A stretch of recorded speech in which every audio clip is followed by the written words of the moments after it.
Fagia mpaka nimechoka, utaanza kugombana na majirani. Mama akisema, maana hakuna hata sehemu ya kujihoji. Sasa huyu askari kamanda aliposikia kusauti kutoka kwa mke wake kwamba huyu bwana amevuruga, kwanza ni mgeni katika nchi hii, Mwebrania, umemleta hapa ili kwamba aweze kutuharibu. Sasa wakati aliponivamia ili kwamba aweze kufanya uzinzi na mimi, nilivyopiga tu kelele akaona ni magumu, akaitupa na nguo yake kwangu, akakimbia mbio. Ile nguo ndio hii. Kamanda alipoiangalia ile nguo akasema kweli ni nguo ya Yusufu, maana ndio nguo Yusufu alikuwa anavaa. Akakasirika akasema, sasa mzee Yusufu, leo nilikupenda sawa na gharama zangu nilitoa ni sawa, lakini leo amri ni moja, kumbuka ni kamanda. Akamchomesha gerezani bila kesi mahakamani. Alipofika kule gerezani, yuko gerezani sasa Yusufu, akakutana na mkuu wa gereza. Kumbuka Yusufu baada anatembea na Mungu, na amemwambia yule mama kwamba simuachi Mungu. Nitamwachaje Mungu? Siwezi kumwacha Mungu.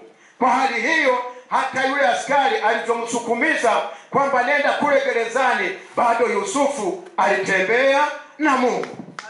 Alipokuwa yuko gerezani, mkuu wa gereza na mambo mengine yote na wafungwa waliopo akamwangalia, akamuona Mungu anayekaa ndani yake, akafikiri ni Yusufu. Akasema vitu vyote vilivyoko hapa vitakuwa chini yako, na sio chini yako tu. Baada ya kuwa yuko pale, akaona matokeo, mambo yanabadilika, yanakuwepo maendeleo. Bwana Yesu asifiwe. Kwa kwenye maombi bado kunalipa. Sasa Yusufu yuko gerezani, na gerezani hata kama ungekuwa na uhuru bado ni mfungwa tu. Siku moja Yusufu akaamua kukumbuka ndoto yake, akaimba nyimbo za kumsifu Mungu pale gerezani.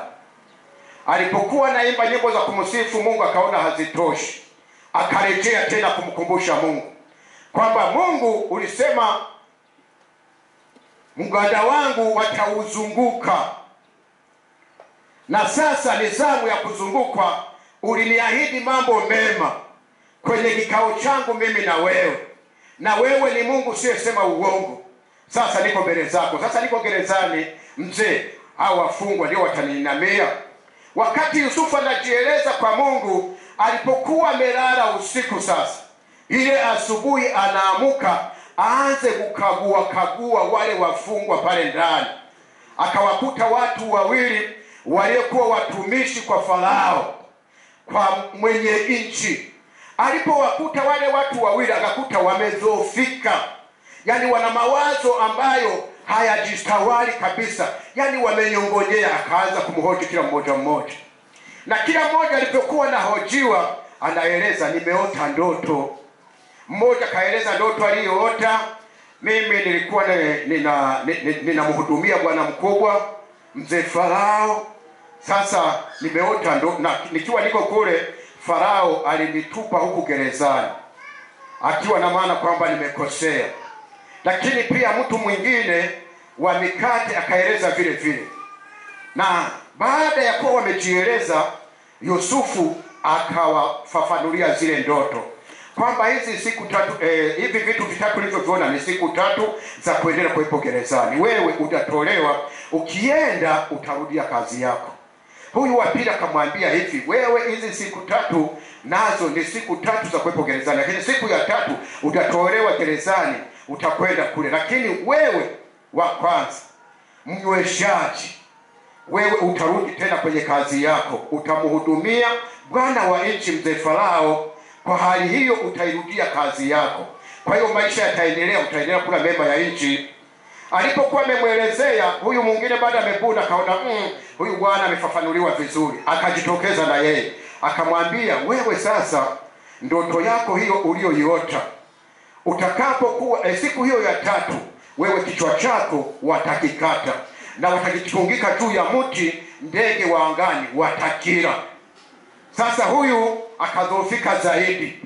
Baadaye anapomweleza huyu mnyweshaji kwamba utarudi kwa Farao na kufanya kazi, anamupa na agizo kwamba agizo langu ndiyo hili: utakapo kuwepo kule kwa Farao unikumbuke. Bwana Yesu asifiwe. Anamwambia unikumbuke ukiwa unahudumia kule kwa Farao, maana nimetoka kwa askari. Askari yuko chini ya rais. Sasa kama yuko chini ya rais, yule naye ndio mkuu wa nchi, unikumbuke. Alipokuwa amekwenda kule, yule ndugu wote wakafanyiwa vile vile walichoomba. Sasa wako kule, yule bwana ambaye ni mnyweshaji anaanza kumhudumia kule, akasahau yale maagizo ya Yusufu aliyoagizwa, akakaa kimya. Sasa Yusufu, kumbe Yusufu alikuwa amemwagiza mwanadamu, alikuwa hajamwagiza Mungu, alikuwa hajamwambia Mungu. Akakaa miaka 2 mizima. Alipokuwa amekamilisha miaka 2, akamkumbusha tena Mungu kwamba zamu hii Bwana ni zamu sasa ya mafanikio. Bwana Yesu asifiwe sana. Kwamba nimechoka mimi na wewe kukaa gerezani. Hakuna heshima ya kukaa gerezani, maana sisi si watumishi wa serikali hii. Sasa Mungu, tunatakiwa tutoke gerezani, twende kwenye mema ya nchi. Mungu akamtazama Yusufu akasema, na mimi nimekubali. Wakati amesema Yusufu kwamba nimekubali, Mungu akaenda kwa Farao moja kwa moja. Usiku Farao amekamata usingizi, amelala vizuri, anaona mambo ni mazuri. Si Mungu akaweka ndoto ndani yake, akamotesha ndoto usiku. Farao akaona wanyama wanatoka majini, wanapanda kuja nchi kavu. 7 wamenenepa sana, yani wana mafuta ya kutosha. Sijui kwa Kisukuma yale makubwa mnahitaji mchungaji? Yale ng'ombe makubwa kabisa yale. Nzagamba. Sasa Yusufu kwenye ndoto akaona nzagamba. Hilo linapanda yako 7.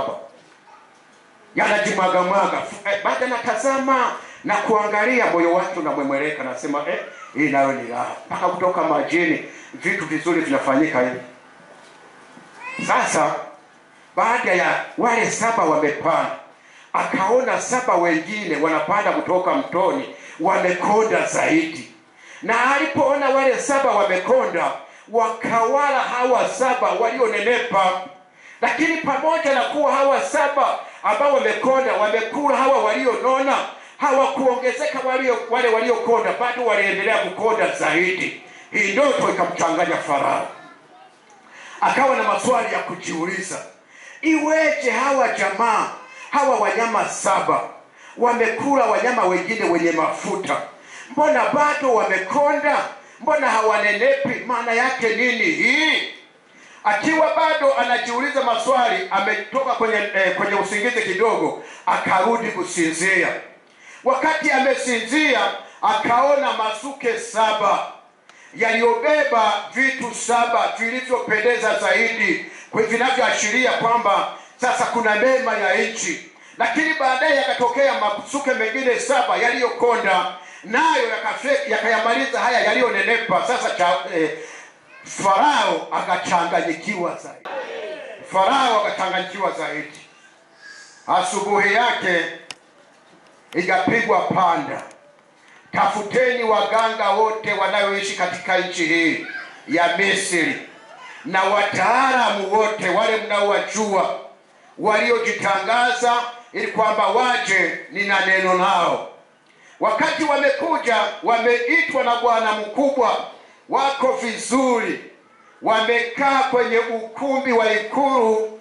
Mheshimiwa Farao akaanza kuwahadithia moja baada ya jingine jinsi yalivyotokea. Hakupata majibu, kwa sababu wale watu walikuwa naulizwa ni wataalamu ndio, lakini pia ni waganga sawa, lakini hawawezi kutofasiri ndoto ambayo imekuja kwa mpango wa Mungu.